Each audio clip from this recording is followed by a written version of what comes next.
dos mandatários com relação à representatividade.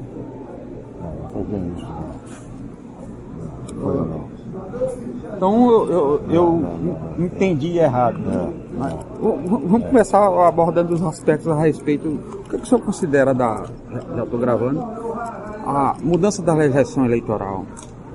Esses principais aspectos, o senhor acha que, como o senhor foi militante, membro do Tribunal Superior Eleitoral, o senhor acha que resolve, nesse primeiro momento, alguns dos principais fatores, principalmente que era o abuso de poder econômico, a corrupção eleitoral, e melhora o sistema eleitoral no país?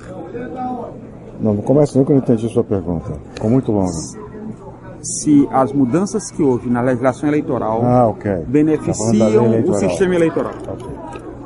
A principal modificação para este ano é a proibição de doações de pessoas jurídicas para as campanhas eleitorais. Então, você passa a ter um grande buraco negro, porque é uma novidade muito grande. Como disse o ministro Gilmar Mendes no discurso de posse, é um mergulho no escuro. Não se sabe o que vai acontecer, porque é uma mudança muito radical, muito importante, e nós não sabemos da eficácia. É difícil imaginar que o setor privado fique totalmente fora da eleição. É impossível imaginar que o crime organizado ficará fora da eleição. Então, essa é a principal modificação. E, é claro, tem o efeito de, em teoria, reduzir o abuso do poder econômico, reduzir a corrupção. A fraude não, a fraude eleitoral está praticamente acabada no Brasil com os modernos processos eletrônicos de cadastro e apuração de voto. Mas eu acho que a grande novidade é essa, de proibir doações de pessoas jurídicas, porque nós não sabemos como vai operar o sistema, como será financiado o processo eleitoral. O principal foco seria esse, o sistema de financiamento, as doações, seria o principal foco de... O que daí se segue são consequências dessa proibição.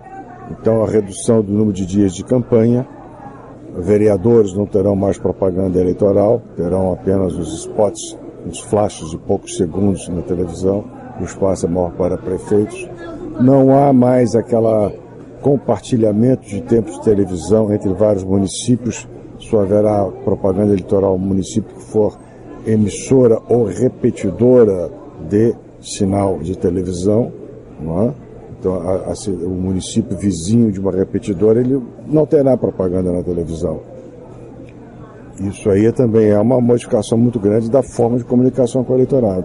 Então, uma situação que se coloca que talvez esteja até fora da realidade atual das eleições. Por exemplo, um prefeito ter uma verba máxima de 100 mil para fazer uma campanha no município com até 10 mil habitantes. Acho que isso é possível? Esse é outro ponto importante na redução de dinheiro em campanha. O máximo de despesa é 70% da campanha mais cara de 4 anos atrás. O TSE publicou uma tabela com todos os municípios brasileiros, e a maioria dos municípios brasileiros, uma campanha de vereador não poderá custar mais que 10 mil reais. Com o pensamento nos velhos padrões, isto é impossível. Por isso que eu comecei lhe dizendo que o desafio é reconceber a campanha eleitoral. Material de campanha, cabos eleitorais, marqueteiro, advogados, transporte, combustível, tudo quanto você tem que mobilizar para uma campanha eleitoral. Por isso que eu disse que, repetido o ministro Gilmar Mendes, é um passo no escuro essa eleição de outubro próximo. Os mecanismos de controle, de fiscalização, estarão aptos a acompanhar essas modificações? Inclusive, porque se você restringe uma situação a que um vereador utilize 10 mil reais para fazer uma campanha, como o senhor mesmo disse, está fora da realidade. Está fora da realidade e é uma bela pergunta, como serão os mecanismos de controle? Nos municípios maiores, capitais ou não, você tem Ministério Público, você tem ONGs, você tem fiscalização de partido a partido. Agora, na imensa maioria dos municípios brasileiros, onde não é presente o Ministério Público, não são presentes as ONGs, o que poderá haver é fiscalização de candidato contra candidato, prefeito contra prefeito. E aí... incentivar a população também a população não se engaja nisso. Não há precedente no Brasil de população se engajando nisso. Se não houver um conluio entre os candidatos, então... O conluio entre candidatos é parte da história da eleição municipal. Não é? Você vê o candidato oposto fazendo ilicitudes, desvios de conduta, você anota, fotografa, grava e não diz nada. Se você ganhar, tudo bem. Se você perder, você acusa. Então esse é um desafio grande para a eleição municipal. Na grande maioria dos municípios, você não tem imprensa, nem escrita, nem televisão, nem rádio. Não é? Na verdade, no Brasil, você tem 5 grandes agências de notícias. Você tem 4 ou 5 grandes jornais. O resto é dependência. Repete o que vem da agência vendedora de notícias. Então você tem um espaço imenso, aí de 6 mil municípios, onde imprensa controlando, Ministério Público fiscalizando, você vai falar no máximo de 10% dos municípios brasileiros. 90% fica solto sem fiscalização. Pelo que o senhor está colocando aí, o mandatário, a eleição depende do poder econômico. E o representante que foi eleito, ele não representa o povo, ele representa a si. Não, aí já é uma eleição que eu não faço. Política é dinheiro. Inequivocamente. Ninguém ganha mandato no charme da fisionomia ou no charme da voz. Se fosse assim, Calbi Peixoto teria ganho todas as eleições que quisesse do Rio de Janeiro. Não? Fosse só a voz. Então, o que isso aí você parece sugerir é que no processo eleitoral que você tem reeleição a custo tão reduzido, eu acho que o desafio é controlar o uso da máquina pública. Porque o opositor, não tendo dinheiro da pessoa jurídica, tendo que enfrentar um candidato à reeleição que tem a máquina pública ao seu lado, esse é outro grande desafio para o ano outubro. O senhor é contrário à reeleição? Sou absolutamente contrário à reeleição. Reeleição no Brasil é sinônimo de corrupção. Foi um momento triste da história do Brasil. O projeto era a reeleição apenas do presidente Fernando Henrique. Não houve maioria no Congresso. Ele estendeu aos governadores. Não houve maioria no Congresso, estendeu aos prefeitos.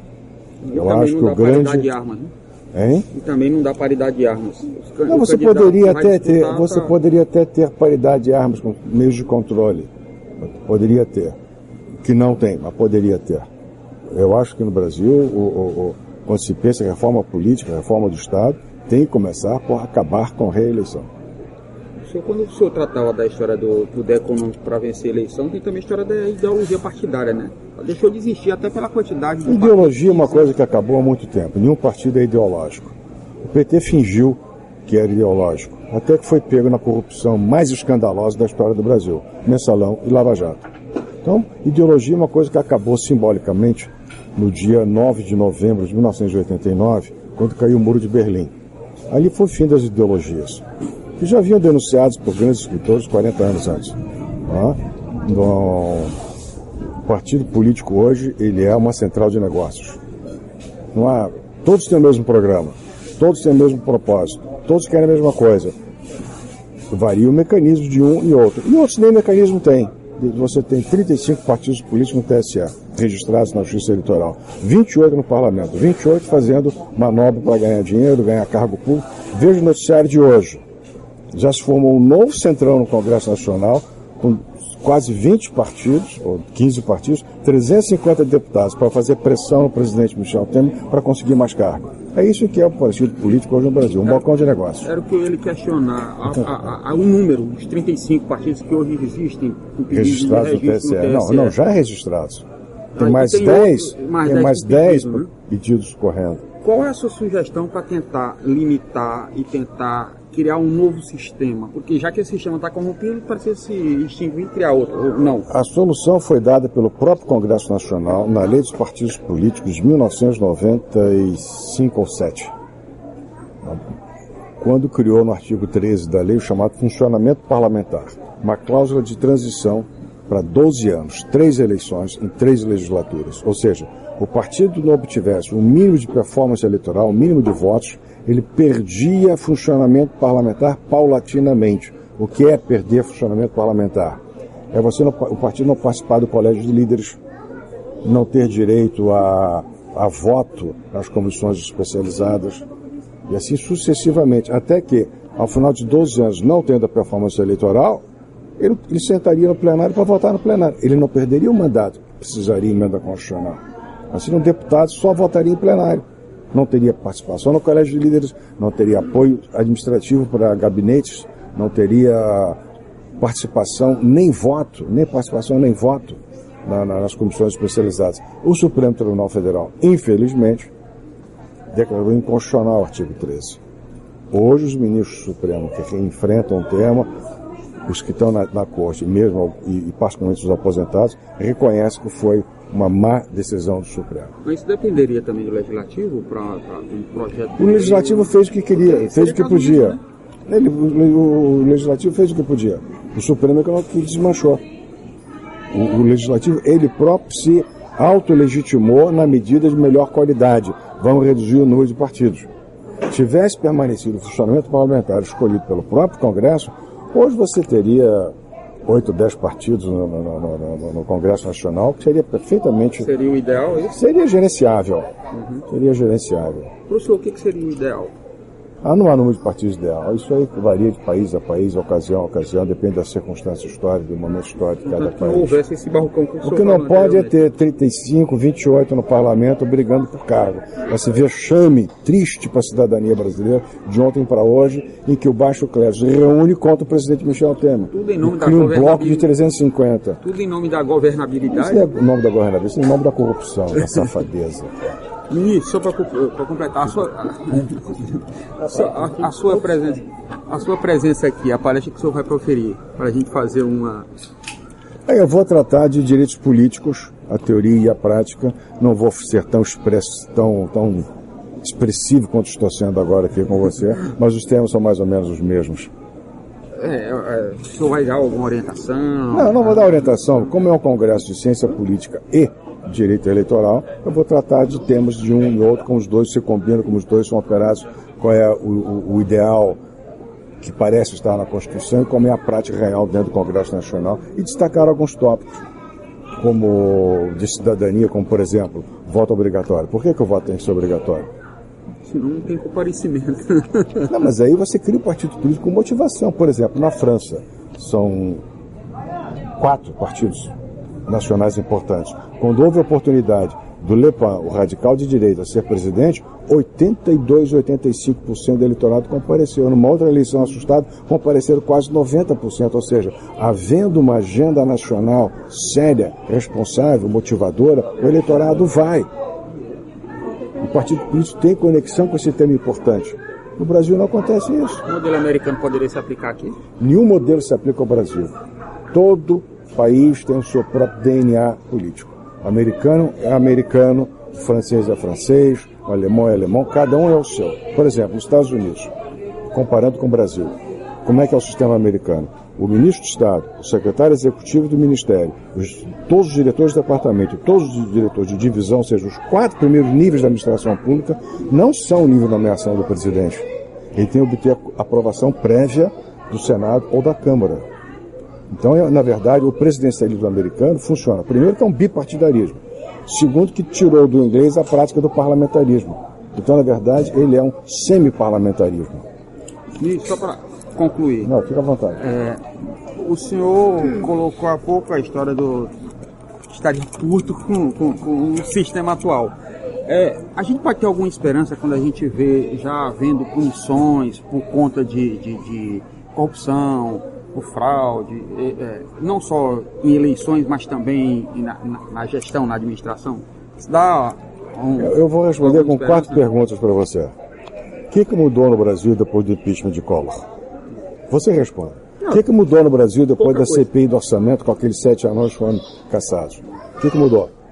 O que mudou com o mensalão? O que vai mudar com o Lava Jato? Enquanto o mensalão estava sendo condenado, o Lava Jato estava sendo operado. Eles aconteceram ao mesmo tempo. E o que fazer, ministro? Se eu soubesse, eu ganhava o prêmio Nobel. Ganhava o Oscar da política. Estamos fadados ao fracasso, então? Não tem uma solução para o Brasil?